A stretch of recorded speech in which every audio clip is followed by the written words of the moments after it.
mo sila kapag nalulungkot sila.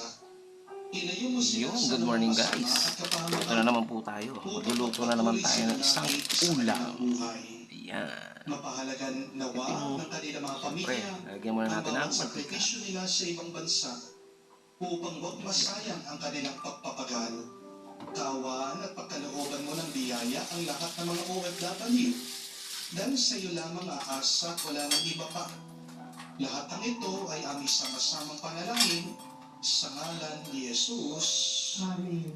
Banal na mukha ni Jesus. Pangawaan mo kami. Tumayo po tayo. Manalangin tayo.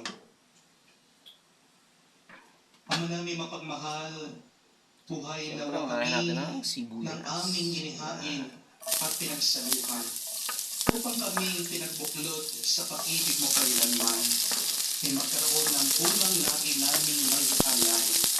Sa pamamagitan ni Kristo kasama ng Espiritu Santo, magpa sa walang hanggan. Amen. Mga kapatid, tandaan niyo po ang tatlong Wow. katotohanan. Asahan niyo po yan para hindi po kayo malungkot. Dahil habang dinidinay niyo po ang mga katotohanan na ito, habang iniiwasan niyo, lalo kayong madidisappoint, lalo po kayong malulungkot. The first truth is, family is not always family. Hindi ibig sabihin, kadugo mo, kapuso mo na. Hindi po ba? Minsan, pinag-ipon mo na sila. Minsan, binigyan mo na lahat sa kanila. Minsan, binigay mo ng lahat sa kanila. Gusto nila, lahat-lahat pa. Pag malapit ka nang mamatay, di ba pinag-uusapan ka? At hindi pa mamatay yun. Di po ba? Minsan, napakapagit mo na. Inalagaan mo na yung pamilya mo. Pero sila pa yung napakasama sa iyo. Di po ba? But second truth is, your friends are not always your friends. Hindi lahat na tinuturing mong kaibigan ay kaibigan talaga sa iyo. Sinong madalas naninira sa iyo? Sinong madalas nagpabackstab sa iyo? Sinong madalas nagchichismis sa iyo? Nag-o-okray sa iyo? Yung kakilala mo, yung kaibigan mo. At pinakamasakit yan, yung tinuring mong kaibigan, aaway pala ang turing niya sa iyo. But despite of this, the third truth is, God is still God.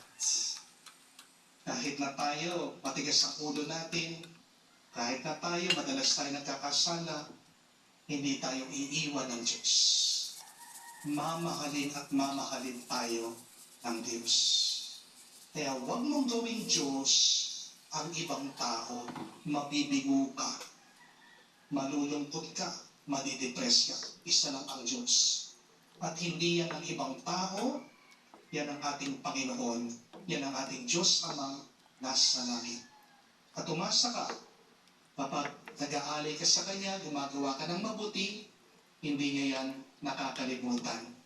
Babalik sa iyo yan, siksik, liglig, umaapaw.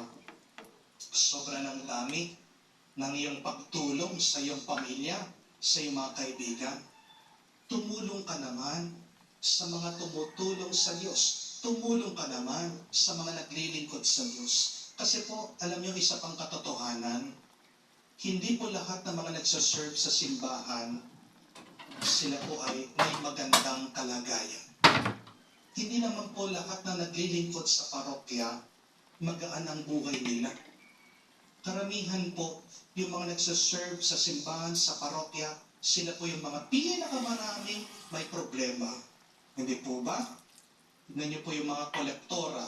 Tingnan niyo po yung lalong-lalo yung mga katikista po, ha?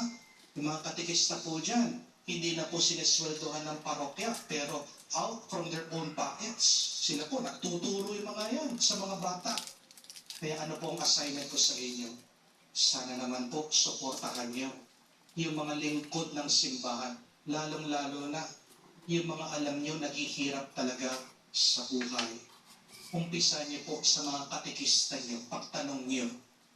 Marami po dyan walang pamasahe, pero ginagawa nila ang lahat para magturo po ng dasal sa mga bata. Anong lalo na po, mababalitaan natin itong mga mass shooting sa eskwela. Values formation, kailangan na kailangan ng mga bata. Paano po sila magiging mabuti? Wala naman po nagtuturo sa kanila. Wala nung wala yung good Yeah, manners hari and like naman, conduct, yan po gumamit, yung no? ating assignment, please. Support those who serve the Lord. At yung binibigay niyo po, maliit man yan, babalik sa iyo yan. Nakikita ng Diyos yan. Gagantimpalaan kayo ng Diyos. Siksik, liglig, maabaw. Sumainyo ang Panginoon. At sumayo rin. Magkayabas-basa ng Diyos, makapangyarihan sa lahat, sa ngalan ng Ama, ng Anak, ng Espiritu Santo. Amen. Ang ating misa ay natapos na. Umayo kayo sa kapayapaan ni Kristo. Salamat sa Diyos. Lumilipat mo natin sa FM, gawin ka. Kaya lang. I-FM mo muna. Ay, kailangan ng antena niyan. Yeah.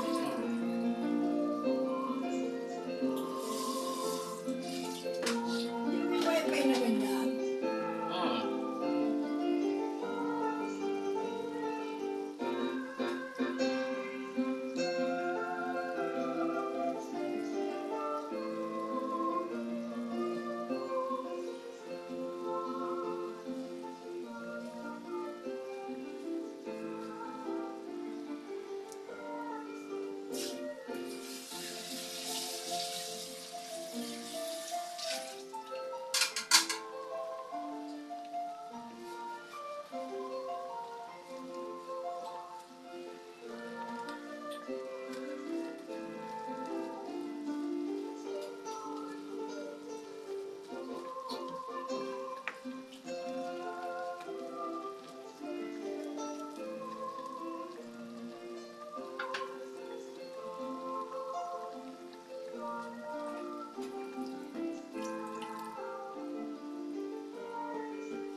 Di ba naging boyfriend ko si Randy? Pero over Ayan the sinasabi natin sa sinabi. Kasi pag nalaman ni Mama, boyfriend ko si Randy, break na tayo. Tapos I used to go to her house to watch Betamax movie. Yeah. And then the plastic on the furniture. She had plastic on her every time I sit down. Why do you put plastic on your Kasi furniture? mahal yung furniture niya. You put this plastic on the you keep sliding off the furniture. Ma, tikman mo na. Ang asim niya.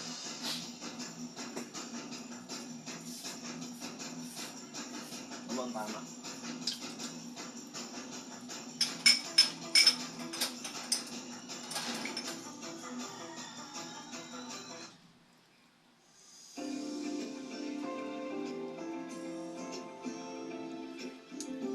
Sarap. Sakto, di ba? Okay na yan. Iba talaga yung sase, no? Oh, Sa natural, no? natural lang.